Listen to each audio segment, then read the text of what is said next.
मकर संक्रांति का महापर्व 14 जनवरी 2026 को मनाया जाएगा। मकर संक्रांति के दिन संभव हो तो किसी तीर्थ स्थान के दर्शन करें। अगर आपके पिताजी साथ चल सकते हैं तो उनके भी साथ अपने साथ तीर्थ दर्शन के लिए लेकर जाएगा। और तीर्थ स्थान पर अगर गंगा नदी हो तो वहां जाएं और पिताजी के साथ स्नान करें। पिता पुत्र दोनों ही भगवान सूर्य को अर्घ दें।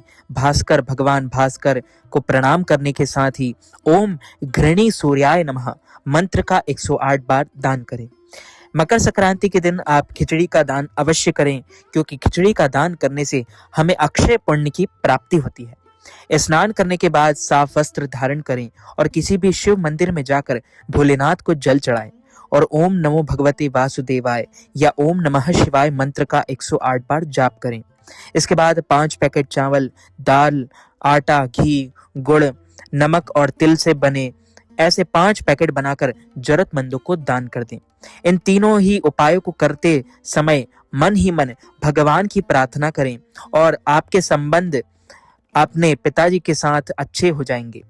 और मकर संक्रांति के दिन इन उपाय को करने से आपको विशेष फलों की प्राप्ति होती है। अगर आपके पिताजी आपके साथ तीर्थ पर जाना पसंद नहीं करते तो आप अकेले ही जाएं और इन उपायों को करें।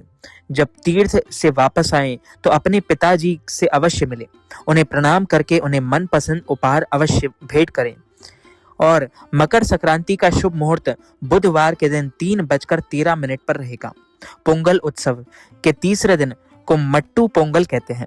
इस दिन पालतू पशुओं और मवेशियों को स्नान कराने के बाद सजाया जाता है। पोंगल का अंतिम दिन कानुम पोंगल है। भारतवर्ष में फसल उत्सवों को अलग अलग नामों से जाना जाता है, लेकिन इन सभी त्योहारों का मूल भाव एक ही होता है। यह सभी पर्व सर्दियों के छोटे दिनों के अंत और लंबे दिनों की शुरुआत का प्रतीक माने जाते हैं, क्योंकि इस दौरान सूर्य मकर राशि में प्रवेश कर जाता है। सूर्य का मकर राशि में जो है प्रवेश हो जाता है। भारतवर्ष में फसल उत्सवों को अलग अलग नामों और परंपराओं के साथ मनाया जाता है, जिनमें सभी उत्सवों को अपनी परंपराओं, रीति रिवाज और सांस्कृतिक महत्व के दौरान मनाया जाता है। मकर संक्रांति का महापर्व विशेष पर्व है।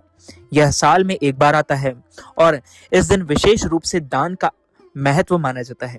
इस दिन यदि आप खिचड़ी का दान, गेहूं का दान, सोयाबीन का दान या किसी भी अन्य उपवन या किसी भी अन्न का दान यदि आप करते हैं तो आपको अक्षय पुण्य की प्राप्ति होती है, जिसका कोई क्षय नहीं होता।